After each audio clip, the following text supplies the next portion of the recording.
नमस्कार, मैं डॉक्टर वरुण सिन्हा आपका बहुत बहुत स्वागत करता हूं अपने इस YouTube चैनल में। दोस्तों, आज हम बात करेंगे यूरिक एसिड का बढ़ना क्या होता है, इसके कॉजेज़ क्या हैं, इसके सिम्टम्स क्या हैं, इसके कौन कौन सी होम्योपैथिक दवाइयों का सेवन करके आप इससे बच सकते हैं, इससे ठीक हो सकते हैं। साथ ही हम बात करेंगे कि खान पान में कौन कौन सी सावधानी बरतनी चाहिए जिससे कि इसे जल्दी कंट्रोल किया जा सकता है। तो दोस्तों, आज का वीडियो ये काफ़ी इन्फॉर्मेटिव होने वाला है, इसलिए प्लीज़ इसे लास्ट तक ज़रूर देखें। तो चलिए दोस्तों, वीडियो को हम स्टार्ट करते हैं।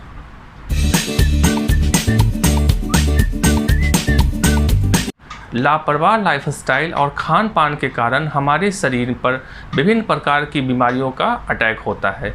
उसी में से एक बीमारी है जिसका नाम है यूरिक एसिड का बढ़ जाना। जब हमारे शरीर की किडनी, जो कि फ़िल्टर का काम करती है, उससे टॉक्सिक हमेशा शरीर से बाहर निकलते रहते हैं। तो किसी भी कंडीशन में, किसी भी कारण से जब हमारी किडनी की फ़िल्टर करने की कैपेसिटी कम जाती है, तो जिस कारण टॉक्सिक जो फ्लश आउट होना चाहिए यूरिन के माध्यम से हमारे शरीर से बाहर, वो प्रॉपर हो नहीं पाता है, फ़िल्टर हो नहीं पाता है, तो वो टॉक्सिक हमारे ब्लड में घुल जाते हैं, हमारे ब्लड में मिल जाते हैं, जिसके कारण यूरिक एसिड का बढ़ना शुरू होता है। बॉडी के ब्लड में जब यूरिक एसिड की मात्रा बढ़ जाती है तो हमारे शरीर में विभिन्न प्रकार की कॉम्प्लिकेशन स्टार्ट होना शुरू हो जाती है।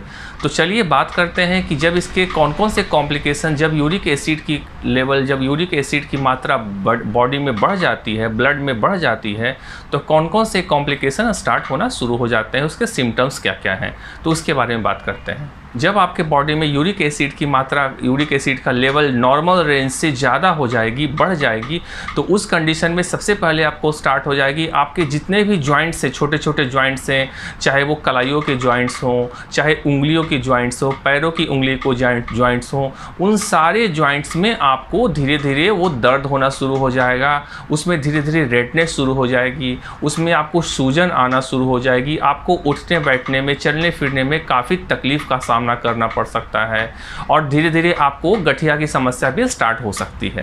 आपके एड़ियों में दर्द शुरू हो सकती है, आपके घुटनों में दर्द शुरू हो सकती है।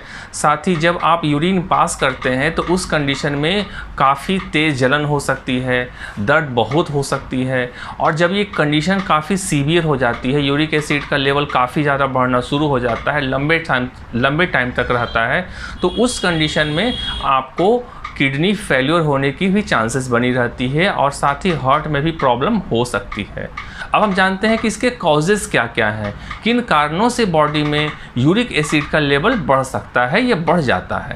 इसके कॉजेज़ में सबसे मेन कॉजेज़ होते हैं ख़राब लाइफस्टाइल।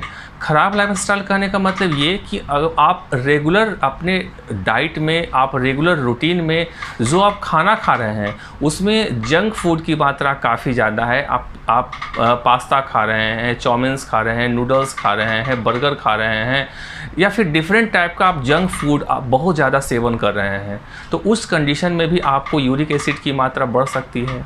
नेक्स्ट, अगर आप स्मोकिंग ज़्यादा कर रहे हैं, आप ज़्यादा से ज़्यादा आप शराब पी रहे हैं, ड्रिंक कर रहे हैं, आपकी लाइफस्टाइल में स्ट्रेस काफ़ी ज़्यादा है, आप मोटापा का शिकार आप हैं, तो वैसे लोग को भी यूरिक एसिड का लेवल आपके बॉडी में बढ़ सकता है, जिसके कारण आपको समस्या शुरू हो सकती है।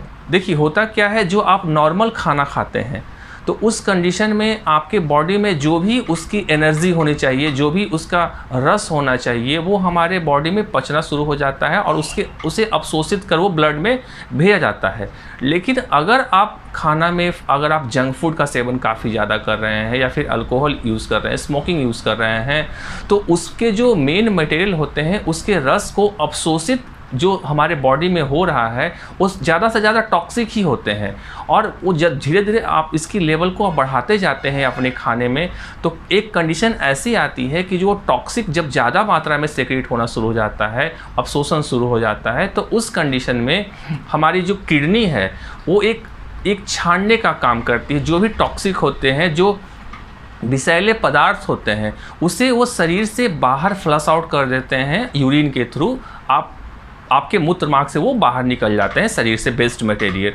लेकिन जब आप जंक फूड का सेवन ज़्यादा करते हैं और आपकी लाइफस्टाइल ठीक नहीं होती है तो उसके फिल्टर करने की कैपेसिटी धीरे धीरे कमनी शुरू हो जाती है और जो फ्लश आउट होकर वो टॉक्सिक बाहर आने चाहिए यूरिन के थ्रू वो प्रॉपर हो नहीं पाती और धीरे धीरे वो जो टॉक्सिक होते हैं वो आपके ब्लड में घुलने शुरू हो जाते हैं और ब्लड में मिक्स होकर आपके जॉइंट्स के चारों तरफ वो धीरे धीरे वो जमने शुरू हो जाते हैं, जिसके कारण आपको क्रिस्टल के फॉर्म में वो जमने शुरू हो जाते हैं और धीरे धीरे वो आपको पेन में कन्वर्ट हो जाते हैं। आपके जॉइंट्स पेन होना शुरू हो जाते हैं, उंगलियों में, पैरों के घुटनों में आपको जॉइंट्स शुरू हो जाते हैं और धीरे धीरे आपको गठिया का समस्या हो सकता है, आपको उठने बैठने में तकलीफ हो सकता है, चलने फिरने में बहुत तकलीफ हो सकता है। तो दोस्तों ये सब काउजेज़ हैं। इसे ठीक करने के लिए सबसे पहले आपको अपने लाइफस्टाइल को, आपके लाइफस्टाइल में जो आप खान पान जो ले रहे हैं उसमें थोड़ा चेंजेस करना पड़ेगा, उसमें थोड़ा सुधार करना पड़ेगा। उसके बाद आप होम्योपैथिक दवाइयों का सेवन कर सकते हैं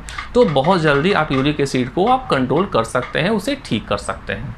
तो चलिए अब बात करते हैं कि कौन कौन से खान पान का सेवन करें जिससे यूरिक एसिड का जो लेवल है वो धीरे धीरे कमना शुरू हो जाए या उसे धीरे धीरे कंट्रोल कर सकते हैं खान पान के थ्रू। सबसे फर्स्ट ये कि आपको हरी पत्तेदार सब्जियों का सेवन भरपूर करना है। नेक्स्ट आपको फ्रेश फ्रूट का सेवन करना है। आपको सिट्रस फ्रूट का सेवन बहुत ज़्यादा अपने लाइफ में करना है, मतलब खट्टे फल जैसे संतरा हो गए, मौसमी हो गए, ये सब का आपको बहुत ज़्यादा सेवन करना है। विटामिन डी आपको भरपूर मात्रा में लेना है।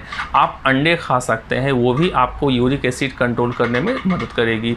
आपको ये कोशिश करना है कि आपको पानी भरपूर पीना है, जितना हो सके आप पानी पीजिए। ये भी एक कंट्रोल करने की एक कैपेसिटी को काफ़ी हद तक बढ़ाती है, यूरिक एसिड को कंट्रोल करती है अगर आप पानी काफ़ी ज़्यादा पीते हैं। नेक्स्ट आते हैं कि आपको रेगुलर वर्कआउट करना है, आपको योगा करना है, एक्सरसाइज करना है, साइकिलिंग करिए, जो भी करना है एक रेगुलर रूटीन में आपको फॉलो करना है। इससे क्या होगा, धीरे धीरे आपकी बॉडी में जो स्ट्रेस जो लेवल बढ़ गया है वो स्ट्रेस कम हो जाएगा। आप प्रॉपर नींद लीजिएगा, आपका स्ट्रेस कम जाएगा। उसके बाद आप रेगुलर वे में एक्सरसाइज करिए, योगा करिए, साइकिलिंग करिए, मॉर्निंग वॉक करिए। इससे धीरे धीरे आपके शरीर की मेटाबॉलिज्म ठीक होगी और धीरे धीरे एक कंडीशन ऐसी आएगी कि वो धीरे धीरे आपको यूरिक एसिड की मात्रा कमनी शुरू हो जाएगी। आप होम्योपैथिक मेडिसिन का सेवन करिए, साथ ही ये सब आप लाइफस्टाइल अगर आप अपने रूटीन में शामिल कर लेते हैं तो धीरे धीरे वो कंट्रोल करने में आपको काफ़ी हद तक मदद करेगी। आप अपने खाने में साबुत अनाज का भी, अंकुरित अनाज जो होता है, साबुत अनाज दलिया, इसका भी आप उपयोग कर सकते हैं। इससे भी आपको काफ़ी हद तक कंट्रोल करने में, यूरिक एसिड को कंट्रोल करने में मदद मिलेगी। अब हम बात करते हैं कि कौन कौन सी चीज़ से हमें परहेज करना चाहिए। सबसे पहले आपको नॉनवेज में मांस और मछली से थोड़ा दूरी बनाना पड़ेगा। नेक्स्ट आपको अल्कोहल से अपने आप को दूरी बनानी पड़ेगी। आपको अल्कोहल से बिल्कुल अपने आप को दूर रखिए। आपको स्मोकिंग से दूर रखना है। जंक फूड का उपयोग बिल्कुल नहीं करना है। आपको दही को अवॉइड करना है। आपको रात में दाल चावल बिल्कुल नहीं खाना है। स्पाइसी फूड का सेवन बिल्कुल बंद कर देना है। तो दोस्तों ये सब अगर आप परहेज़ करेंगे तो धीरे धीरे आपकी यूरिक एसिड की लेवल कमनी शुरू हो जाएगी। दोस्तों यूरिक एसिड पर तो बहुत सारी बातें हो गई, यूरिक एसिड का लेवल कम करना चाहिए। तो दोस्तों सबसे तो जान लेते हैं कि यूरिक एसिड का नॉर्मल रेंज क्या होता है। जब आप इसे टेस्ट करवाते हैं ब्लड सीरम के थ्रू, तो अगर आप पुरुष हैं तो उसकी नॉर्मल रेंज होती है 3.5 से 7.0। अगर आप फीमेल्स हैं 2.4 से 6.0। अगर इसके बीच में अगर आपकी है तो आपकी नॉर्मल रेंज है। चलिए दोस्तों अब हम बात करते हैं कि कौन कौन सी होम्योपैथिक दवाइयों का सेवन करके इस यूरिक एसिड को हम कंट्रोल कर सकते हैं। दवाई बताने से पहले एक ख़ास इंस्ट्रक्शन, मैं कोई भी दवाई बता रहा हूं तो इसे प्लीज़ सेल्फ ट्रीटमेंट बिल्कुल ना करें। आप कोई भी मेडिसिन इसका उपयोग करना है तो आपको अपने नियरेस्ट कंसल्टेंट से सलाह लेकर ही कोई भी दवाई का सेवन करें। दोस्तों जो भी मैं ये यहाँ दवाई बता रहा हूँ वो जस्ट आपके इन्फॉर्मेशन के लिए, जस्ट आपकी नॉलेज के लिए बता रहा हूँ। इसलिए प्लीज़ इसे खुद से बिल्कुल आप इसका सेवन बिल्कुल ना करें, क्योंकि होम्योपैथ में सिम्टम के अकॉर्डिंग आपको मेडिसिन चेंज हो सकते हैं। साथ ही होम्योपैथ में पोटेंसी का भी बहुत बड़ा इंपॉर्टेंट रोल होता है आपके डिजीज़ को, आपके सिम्टम्स को ठीक करने में। इसलिए प्लीज़ सेल्फ मेडिकेशन बिल्कुल ना करें। तो चलिए दोस्तों हम आगे बढ़ते हैं। फर्स्ट मेडिसिन की बात करता हूँ, उसका नाम है बेंजोइक एसिड। अगर आपके नी जॉइंट में काफ़ी ज़्यादा तकलीफ़ हो रही है, आप जब यूरिन पास करते हैं तो काफ़ी वो बदबूदार होती है, उसमें झाग काफ़ी ज़्यादा होती है, तो उस कंडीशन में आप बेंजोइक एसिड का उपयोग कर सकते हैं 30 पोटेंसी में सुबह और शाम में। कुछ ही दिन सेवन करने के बाद आपको ये तकलीफ़ में काफ़ी ज़्यादा राहत मिलेगी।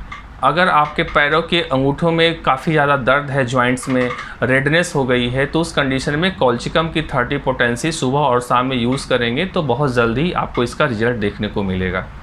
नेक्स्ट मेडिसिन की बात करते हैं। अगर आपके एंकल जॉइंट में पेन है, उसमें रेडनेस है, उसमें स्वेलिंग है, दर्द काफ़ी ज़्यादा हो रही है, तो उस कंडीशन में आप लिडम पाल की 30 पोटेंसी का सेवन कर सकते हैं। इससे भी आपको काफ़ी जल्दी राहत मिलेगी। अगर आपको एल्बो जॉइंट में प्रॉब्लम है, उसमें स्वेलिंग है, उसमें रेडनेस है, उसमें काफ़ी ज़्यादा दर्द हो रही है, तो उस कंडीशन में आप कॉस्टिकम की 30 पोटेंसी का सेवन कर सकते हैं। यह काफ़ी जल्दी आपको उसमें स्वेलिंग में, उसके रेडनेस में और दर्द में काफ़ी जल्दी आपको राहत देगी। दोस्तों, और भी बहुत सारी होम्योपैथ में मेडिसिन है जिसका आप सेवन कर सकते हैं, जिससे यूरिक एसिड का लेवल कमना शुरू हो जाएंगे आपके शरीर में। दोस्तों, मेडिसिन कोई सा भी लीजिए, लेकिन मैं एक मदर टिंचर बता रहा हूँ, उसका सेवन आपको किसी भी कंडीशन में कोई भी सिम्टम हो उसमें आप करें, इससे वो आपको बहुत जल्दी राहत मिलेगी। तो दोस्तों, उस मेडिसिन का नाम है वर्वेरिस वल्गेरिस। नेक्स्ट क्यू नंबर की जो आती है मदर टिंचर, वो उसका नाम है आर्टिका यूरेनस। दोस्तों, ये दोनों जो पोटेंसी मैंने बताया मदर टिंचर की, क्यू नंबर की, इन दोनों का भी आप सेवन करें तो इससे भी काफ़ी जल्दी आपको मेडिसिन लीजिए और इन क्यू पोटेंसी का आप सेवन करें, इससे बहुत जल्दी आपको यूरिक एसिड का लेवल आपके शरीर में कमना शुरू हो जाएगा। इससे काफ़ी जल्दी आप उसे कंट्रोल कर सकते हैं। मेडिसिन लेने के साथ ही आपको अपने लाइफ स्टाइल को थोड़ा चेंज करना है, आपको खान पान को थोड़ा कंट्रोल करना है। और जब आप खान पान कंट्रोल करेंगे, आप होम्योपैथिक मेडिसिन का सेवन करेंगे, तो कुछ ही दिनों में आपकी यूरिक एसिड की जो लेवल काफ़ी ज़्यादा बढ़ गई है, जिसके कारण आपको जॉइंट्स में पेन हो रही है, आपको चलने फिरने में तकलीफ़ हो रही है, वो धीरे धीरे कमना शुरू हो जाएंगी और 2-3 महीने सेवन करने के बाद में आपको ये पूरी तरह से ख़त्म हो सकती है। तो दोस्तों, आज मैंने जो भी इन्फॉर्मेशन दिया, उम्मीद करता हूँ आपको मेरी दी हुई इन्फॉर्मेशन अच्छी लगी होगी। दोस्तों, अगर मेरी दी हुई इन्फॉर्मेशन अगर आपको अच्छी लगती है तो प्लीज़ मेरे वीडियो को लाइक करें, शेयर करें, सब्सक्राइब करें। मिलते हैं एक नई वीडियो में एक नई इन्फॉर्मेशन के साथ। तब तक के लिए खुश रहें, मुस्कुराते रहें। नमस्कार।